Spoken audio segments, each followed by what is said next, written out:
Bismillahirrahmanirrahim. Alhamdulillahi Rabbil Alamin.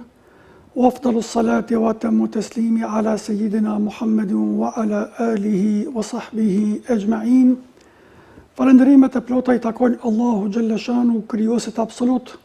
Paqja, mëshira dhe bekimet e Allahu Gjelle Shanu qofshin mbi Muhammedin alayhi salatu wassalam, mbi familjet E Tij të ndershme, mbi shokët e Tij besnik dhe mbi gjithë besimtarët që kanë ndjekur dhe vazhdojnë të ndjekin rrugën e Tij deri në ditën e gjykimit. Të nderuar teleshikues, kudo që na ndiqni, fillimisht ju përshëndesin të gjithëve. Assalamu alaikum wa rahmatullahi wa barakatuhu. Nëse marrëmi Islamin përgjithësi si fe e kompletuar, do të vërejmë se Islami është një sistem I kompletuar I cili rregullon jetën e njeriut. Dhe se qëllimet kryesore apo synimet kryesore të Islamit janë sjellja apo ruajtja e interesit të njeriut si individ dhe të shoqërisë në përgjithësi.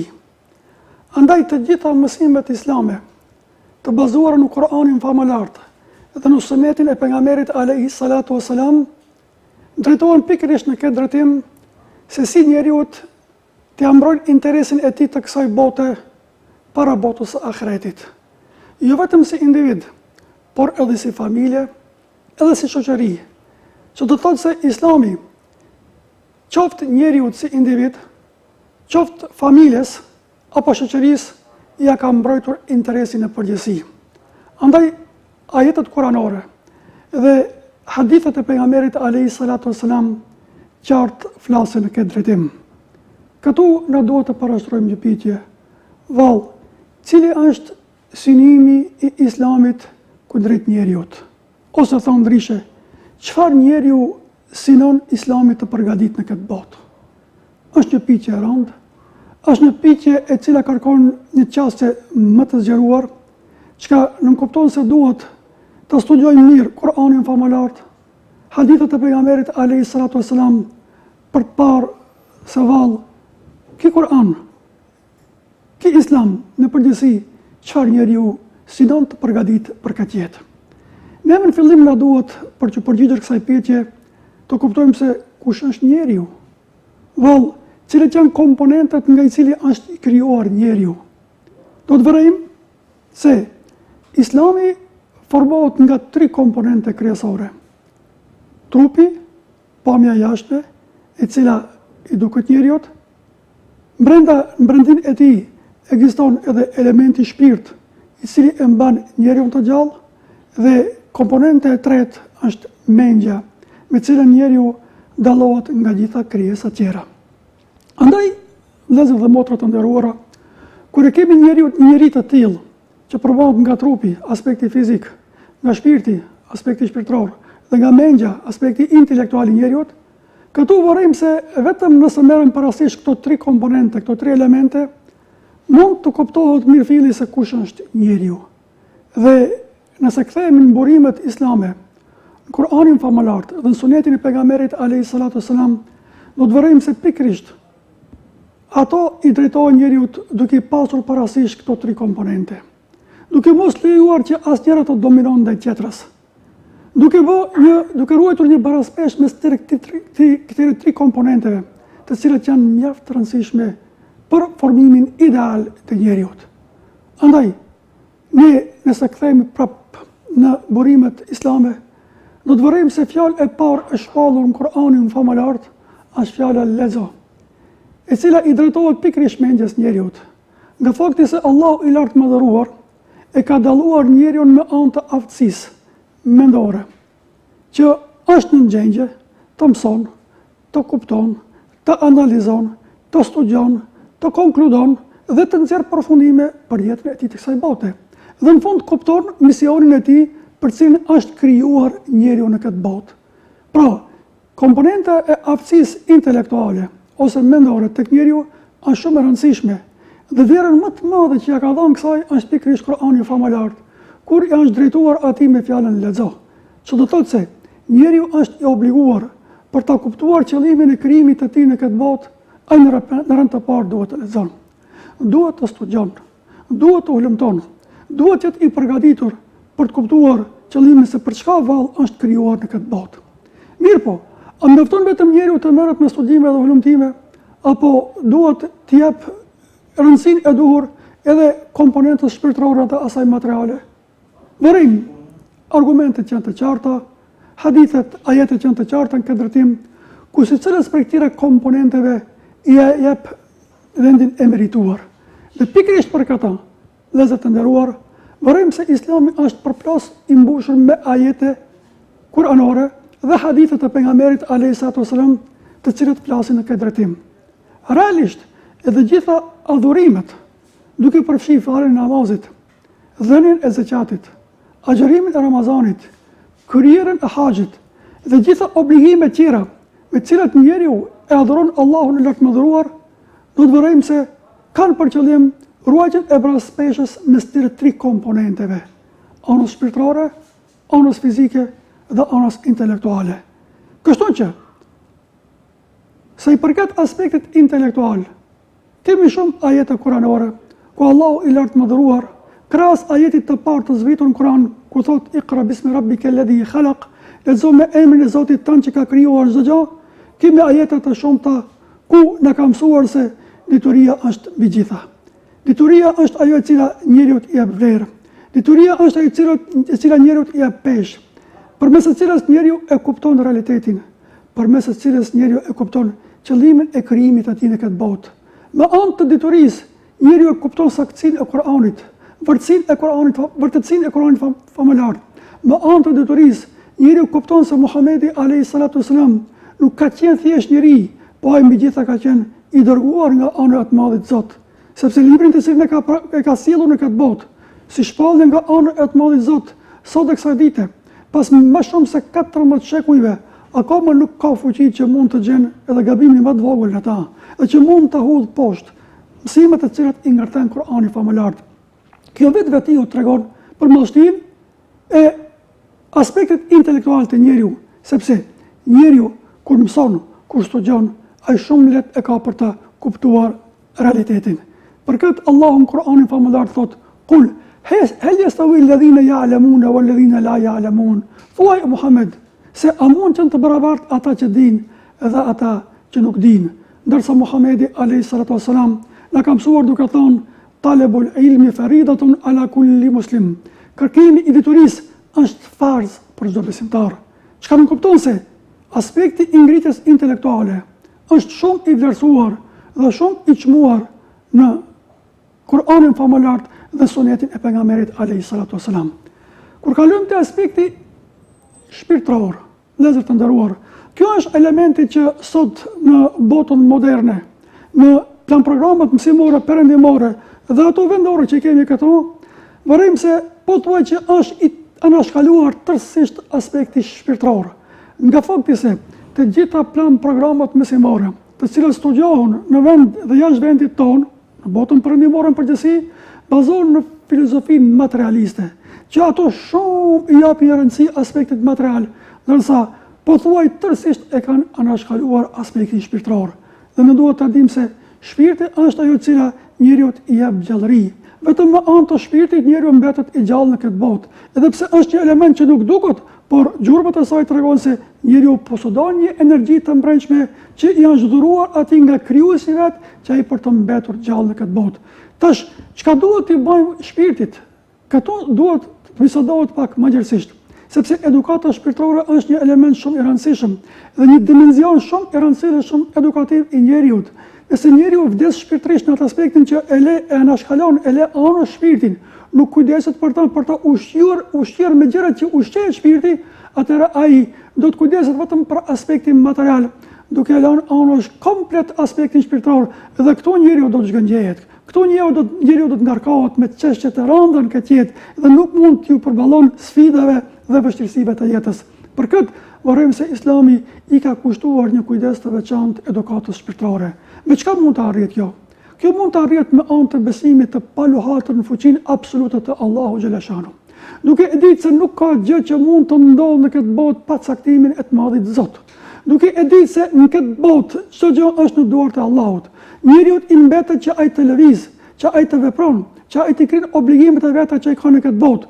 Dhe aspekti shpirtëror mund të ngritet nëpërmjet adhurimeve me të cilat Allahu xhaleshanu na ka obliguar. Çështja e parë, agjërimi, falja e namazit, ku njeriu 5 herë brenda ditës dhe natës është në lidhshmëri dhe në lidhje të ngushtë me krijuesin e vet, duke e falë namazin në formën më të mirë që duhet. Më pas vjen çështja e zakatit, ku e pastron veten nga aspekti material, që do të thotë se ana shpirtërore duhet jepet nga fakti se çështja e zakatit është ajo që pastron njeriu shpirtërisht nga kopratësia. Më pas vjen Ramazani, cilin tani jemi duke jetuar këto ditë të bekuara, ku njeriu stagnon nga haja dhe nga pija.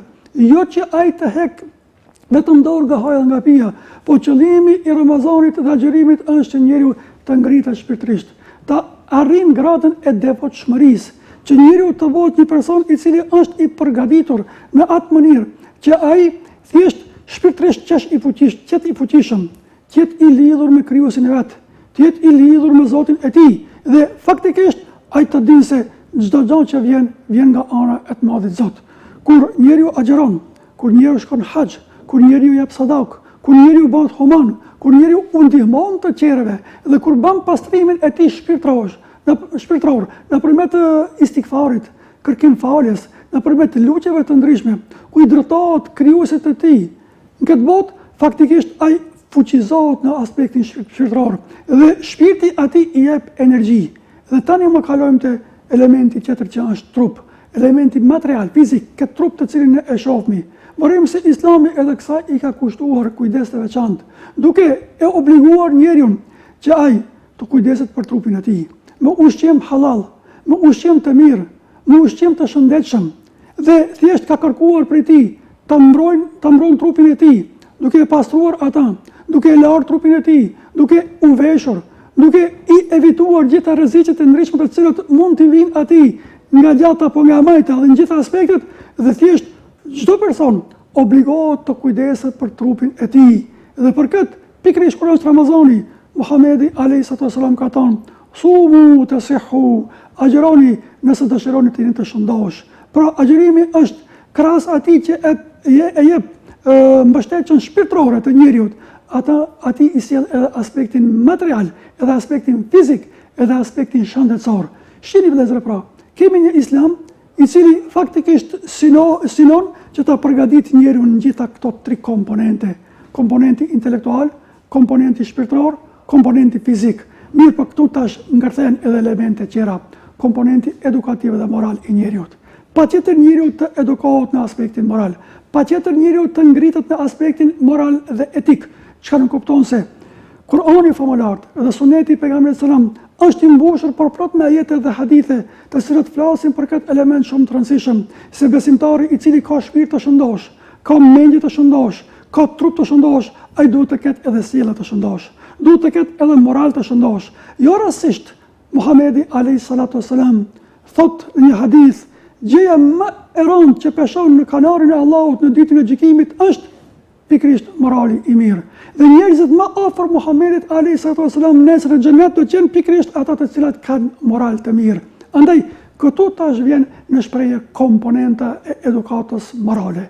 Para mendoni vëllezër të nderuar, nëse kemi një njeri i cili në aspektin shpirtëror është i fuqishëm dhe i përgatitur, me shpirt të pastër dhe human, kemi një person i cili në aspektin fizik është i fuqishëm, i shëndosh, kemi njëri i cili në aspektin intelektual është ngritur, mendje ndritur, i cili din të kupton drejt, dhe në aspektin moral është i përgatitur, din se si cilët me vetveten e vet, din si cilët me krijuesin e tij, din se si cilët me gjithë njerëzit ku është duke jetuar ai njeri. Një person i tillë do të jenë një person i cili do ta kupton krijimin qëllimin e krijimit të tij në këtë botë. Do të kupton se për çka vallë ai njeri jeton në këtë botë. Do të kupton se ai në këtë botë ka ardhur për të krijuar një mision shumë të madh. Vëllezër të nderuar, nëse ne vërejmë se çdo krijesë në këtë botë, që bota bimore apo bota shtazore, dhe çdo krijesë në veçantë jep qëllimin se për çka është krijuar në këtë botë dhe jep kontributin e tij, patjetër të parashtrojmë një pyetje: vallë, njeriu ka një qëllim krijimit të tij në këtë botë apo jo? Me siguri se edhe njeriu ka një qëllim shumë të madh. Cili është qëllimi i krijimit të njeriu në këtë botë dhe për çka ne jetojmë në këtë botë? Argumentat flasin se njeriu në këtë botë jeton për dy çështje. Çështja e parë është çështja e adhurimit të Allahut të lartëmadhëruar. Kur themi adhurim, jo në kuptimin e tij të ngushtë, namaz, Ramazan, zeqat, haxh dhe kri puna. Jo, në kuptimin e tij të gjerë. Që kupton se edhe mësimi është adhurim, edhe puna është adhurim, edhe ecja është adhurim, edhe gjuhumi është adhurim, edhe fjekja është adhurim, edhe në çdo pjesë të jetës së tij njeriu mund jetën e tij ta shndërron në adhurim, nëse ata e krijin mbas të rregullave që Allahu xhaleshanu i ka caktuar. Andaj, njeriu është krijuar për ta adhuruar Zotin këtë formë, ku do të thotë se edhe mendimet e tij janë adhurim nëse ditë mendon drejt, edhe emocionet e tij janë adhurim nëse ato i përdor tamam siç duhet. Do të thotë ndonjëherë është i gëzuar, ndonjëherë është i pikëlluar, edhe gëzimi, edhe hidhrimi, edhe pikëllimi i tij janë adhurim nëse ato krejt përdoren sipas programit hinor që Allahu xhaleshanu e ka zbritur në Kur'anin famullar.